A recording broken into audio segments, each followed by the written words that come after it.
Yeah, hi, my name is Garret Nathan. I'm the founder of the Better Days Foundation.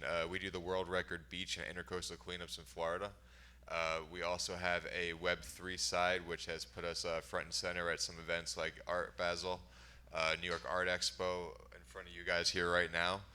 We're heading over to San Diego Art Expo in November, then back down to Basel. So a whole bunch of cool events we got a part of, and we're using art to help trying to create a impact around the world.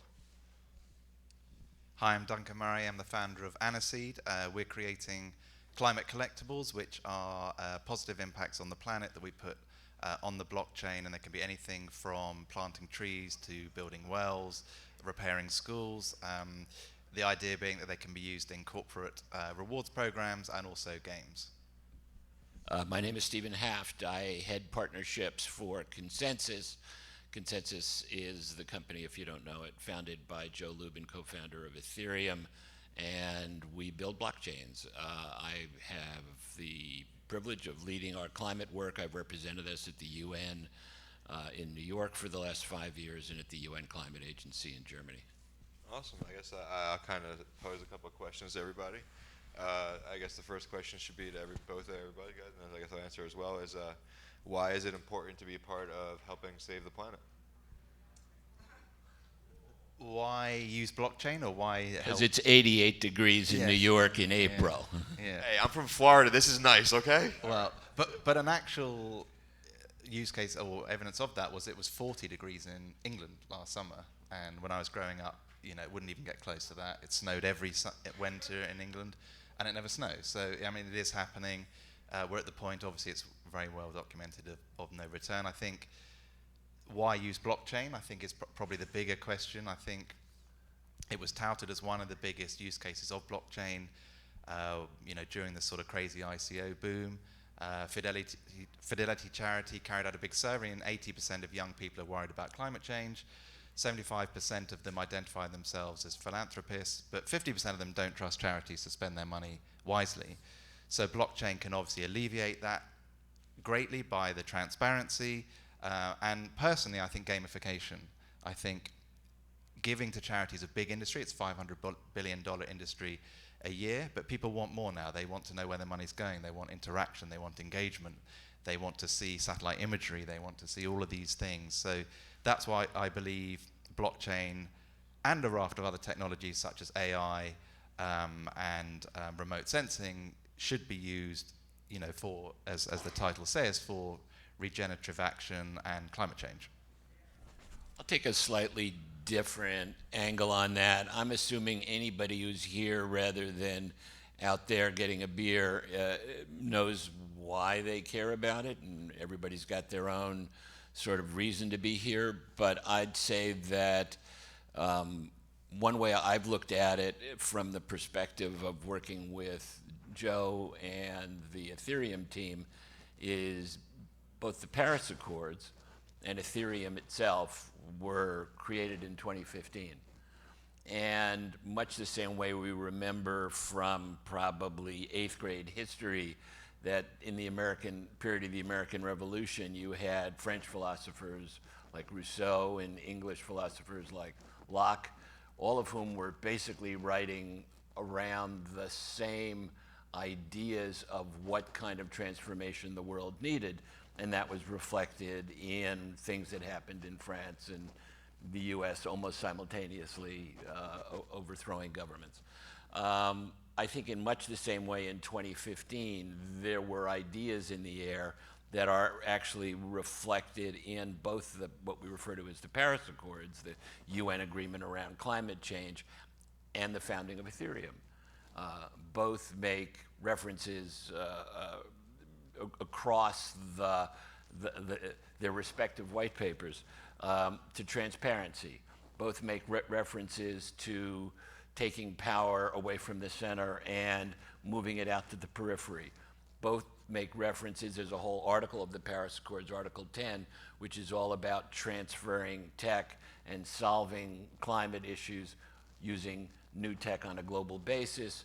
And in many ways, most obviously, because Ethereum distributed ledger technology is in fact a ledgering technology that both make reference to the importance of ending financial duplicity in both the green space as well as the financial space broadly. These two movements were very much aligned at the start. They drifted apart because under proof of work, Ethereum, Bitcoin are brown technologies. We need to be honest about that. But since the merge in September of last year, now Ethereum has the opportunity, and this is what we're looking to focus on right now, to assume a certain amount of leadership in the sustainable finance space. And that's what I get to work on. Very cool. And for me, it was kind of a twofold thing. When we started doing our beach cleanups, it was right around the time where the scientists came out with the new report that microplastics had been found about a credit card's worth in each one of our bodies. So just think about that for a second. Each one of us has about an entire credit card's worth of microplastics floating around in our body right now. That also came out around the time where blockchain was just starting to get big, NFTs were starting to grow big, and the whole concept of being able to use Web3 technology and blockchain to help kind of unite the world or create a borderless world that kind of helps solve the world's problems really kind of came to mind and said, okay, this is what we could really use to help kind of tackle a problem like this. So everything just kind of from there has all been NFTs, tokenization, creating our own token economy, everything like that, all just kind of different ways to kind of help be the spark. That's a lot of our foundation, just kind of help be the spark of change throughout the world. Duncan, what are some examples of how you've used NFTs on behalf of green projects?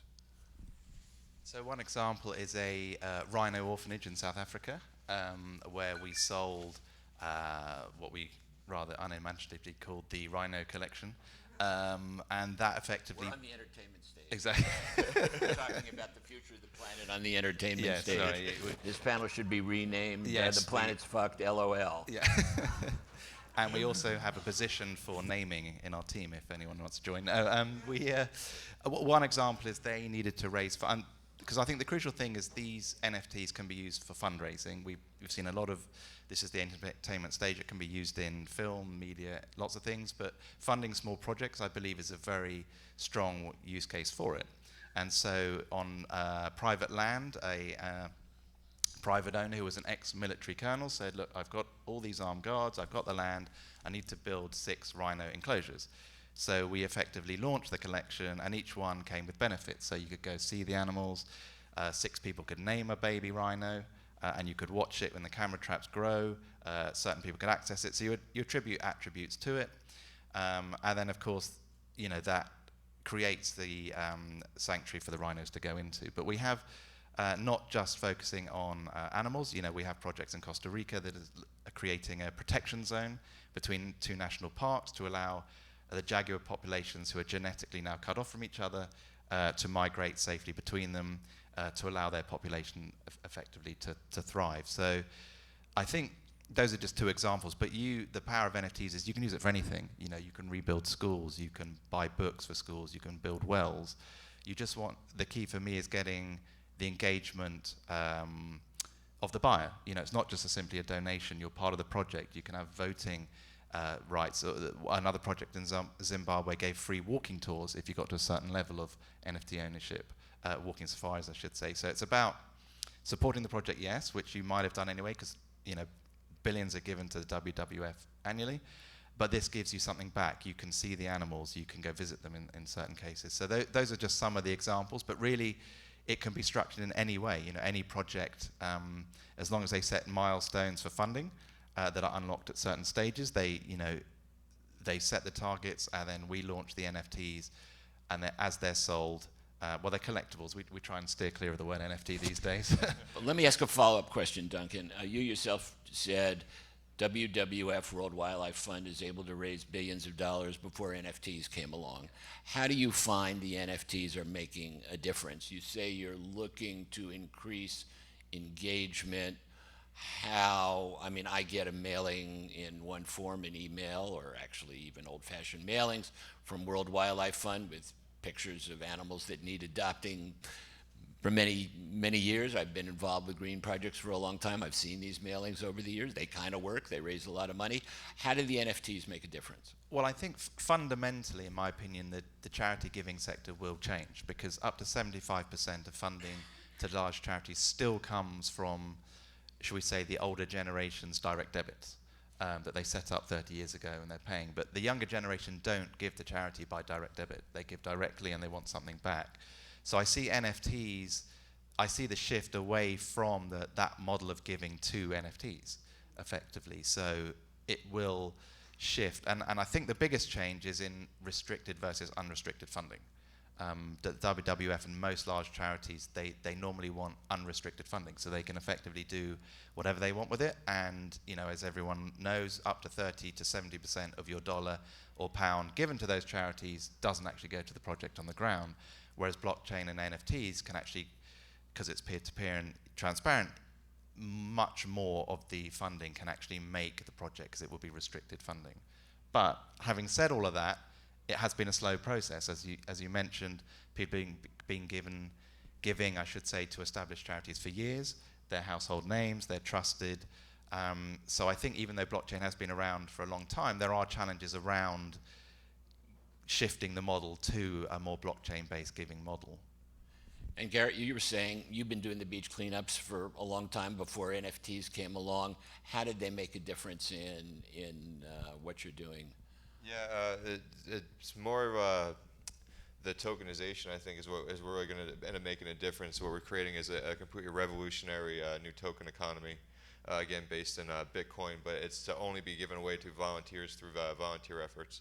We're in the process of creating an app that has an AI learning mechanism in it, so actually be learning as it goes. So as the user is scanning different pieces of the bottles of garbage that they're finding on the ground, it'll actually be learning it and storing it in a database. And we were actually talking to somebody yesterday who came up with a really good idea with all these pictures that it's going to be storing. We now actually have the ability to start not holding different companies accountable, but saying, hey, like Lay's potato chips, we found 75 of your bags on the beach during our beach cleanup. Here are all the pictures from all the beach, everybody that found these bags. Clearly you're not responsible for it, but this is your product. Would you like to help us out with the next one? Trying to help, hold corporate responsibility in a new way by being able to record the actual garbage that we're picking up off the beaches. Is a volunteer who gets a Bitcoin still a volunteer? Yes, they are. But I mean, how do you weave it in? I mean, I'm a volunteer. I showed up to clean up the beach anyway, but now I have a chance to be rewarded in some fashion. That's literally all it is. Yeah, the same simple registration process on our website. You just go to our website, register, and the day of the event, plug onto the app, kick it on, and select which area. So before NFTs, the beach cleanup that 20 people might have volunteered for out of the goodness of their hearts, maybe, as Duncan was saying, that generationally there's a desire to have more of a relationship and engagement to the things you do. Maybe now 100 people show up because 80 of them think, well, maybe there's a Bitcoin at the other end of this. Exactly. Think kind of like it's enlightened self-interest. Exactly. Think kind of like the pop NFT you get for like a proof of participation. Right. But on steroids almost. Now you're actually getting Bitcoin to go with it instead. And we've already done proof of concept in our town, so we've basically taken our local cleanups, and the volunteers are allowed to take pictures of themselves cleaning up the garbage, and then a picture of the garbage they've collected afterwards. And they go around the different businesses around the town. They say, hey, this is what we've done today. And they get either a free appetizer or 20% off their meal, a free drink, whatever it happens to be. So we already essentially created a token out of these pictures. Now we're just taking the technology and putting it on the back side of it, so we actually have more power with the idea. So in a way, you're using the token as an identity. My having done that becomes a badge. Exactly. And that badge has entitlements. Exactly. Which is one of the strongest use cases of Web3. But there are economies, even in Web2, if you take Plastic Bank, for example, they already do this. So they pay people to stop plastic going into the oceans. They take it to a bank and they get a Web2 token, although I'm not entirely sure what that is. Or money, I guess. But I think the blockchain just allows for that. The gamification, I think the next step is to actually create games around this. So even if you can't make the beach, you can play a game that actually funds paying people to go to the beach and do it. So you can sit in your own home, and we're actually developing a game to just do exactly this, to actually protect a forest in Panama from people who are 10,000 miles away, and they perform certain actions, they play various bits of the game, and then that forest is protected via the funds generated from that. So I think gamification and rewards is the next step to that. Actually, the two of you could get together, and if you know, I have an old friend, Nigel Kershaw, runs this thing called The Big Issue. I'm sure you're familiar with The Big Issue. The Big Issue in London, you create a collaboration of the two of you to go after the beaches of wherever the beaches are near London. Yeah. Not so close. Well, now In the south. now that global warming's kicking in, London's the beaches near London are getting pretty good. Yeah, the beach in London is just along the Thames. Yeah, it's a little polluted though.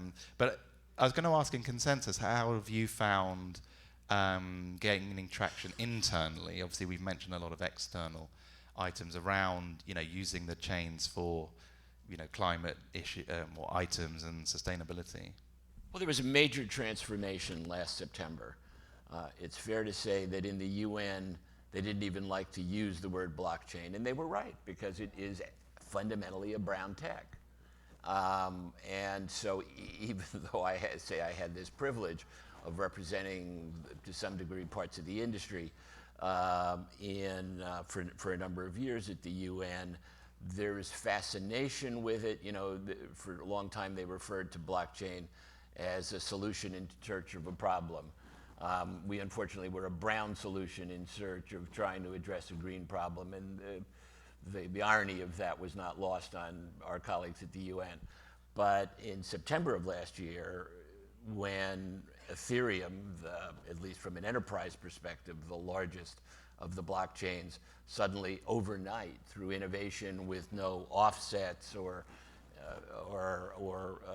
financial instruments, managed to drop 99.92% of its energy use overnight.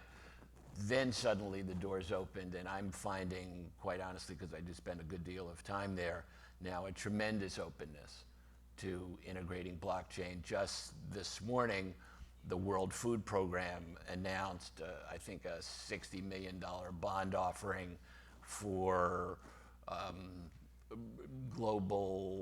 the alleviation of hunger on a global basis by the World Food Program, putting money into programs that are going to do that around the world and raising the money on blockchain. They wouldn't have done that a couple of years ago. Yeah, and I think that's a good point just for the industry in general. There certainly has been an obsession at the beginning to tell everyone how it worked. Say, oh, this is blockchain and it's great and all of that. But in Web 2, no one knows how the internet works, for example. They just use it because you can look at pictures or something. I think the key is just telling people the advantages. The aid is you can track it from source to beneficiary. You can track the impact. Particularly in climate, just tell people what it does, or anything in Web 3 really. Starbucks Odyssey is a great example. I mean, they use Web 3 components, but they don't tell anyone that. They just say, if you buy a coffee, you get these collectibles. Reddit as well, they use the word collectibles. So I think the fixation with Web 3 to say this is blockchain, it's going to save the world, I think the approach is definitely shifting. And I think the mindset of governments is also shifting around using it, because they know what it now can do, and as you said, the energy consumption is significantly lower. Well, also that is ultimately the goal. I think what Starbucks has in mind, all three of us are here talking about ultimately an adoption of blockchain into much broader communities than crypto natives. And in order to do that, it's fair to say, in much the same way, when you go on National Rail's website or you go on Virgin Atlantic website, you don't ask, is the plumbing done by SAP or Oracle? It's just all happening in the background. And in much the same way, the simplicity around wallets and custody, and we all know from the Web 2 experience, Web 3 still has the opportunity to learn a lot from Web 2, in particular about what it takes to succeed in the last mile of tech, which is very different from what it takes to succeed in the first mile of tech. But in the last mile of tech, transparency, simplicity, 3 clicks and you're out, all those things aren't going to change. And we need to adapt to them because they're not going to adapt to us. It's human nature. Not to interrupt everything, but it looks like we have about 4 minutes left, so everybody wants to kind of say the parting words, if you will. Starting with you. Sure. If everybody wants to get more information about my foundation, what we do, our projects, please check us out. It's betterdays.foundation. There is no .com. .foundation is the extension. Simply betterdays.foundation. Come out and be the spark with us. I'd just like to pick up on that's the last bit you said. I think blockchain is too confusing. I mean, there's too many wallets, there's too many private keys. It needs to be one click. You know, like Zoom became very popular because you clicked one link and you're in. You know, you can worry about all the logging in and upgrading later. And I think it is way too confusing at the moment, and I think it will only succeed. As you said, we need to adapt to the Web 2, get to a sort of Web 2.5, so it's just one click and you're in and you've bought the NFT and you've got it in your wallet, because as you said, 99% of people are never going to create a MetaMask wallet, write down a private key and seed phrase. But I think, given the title of the panel, which is Regenerative Action, I think that NFTs can be used for it. They can be used for good in general, all sorts of things. You know, they can be used in all sorts of industries for good, but I think in charity, in climate, to regenerate, to fund farmers fairly, to fund climate projects fairly, particularly smaller ones. It's very hard to get funding if you're a sub 10,000 acre project in most parts of the world. And I think it can be used and going forward, and I think it will be a powerful tool for helping climate action. Yeah, and I'd say, and I think that's where you're going as well, is that while the consumer interaction side needs to be kept simple, while at the same time maintaining the distributed nature of the tech that's behind it, and not taking advantage of the best learnings of Web 2 without falling prey to the centralization, which ultimately ended up consuming what was amazing about that revolution we all lived through. I would simply add, if you're looking for more information on the things that we're working on at Consensus and with our partners, take a look at ethereumclimate.com. Ethereum Climate is a consortium which includes Consensus, but also includes names you know from the industry and from today perhaps: Polygon, Aave, Filecoin, CeeLo, Gitcoin, plus Gold Standard, which is a World Wildlife Fund product, the United Nations World Food Program, the United Nations Climate Agency, have all come together in a collective effort to engage Web3 now that Web3's managed to make itself the proper steward of this tech. Nothing else to add? Thank you. Thank you.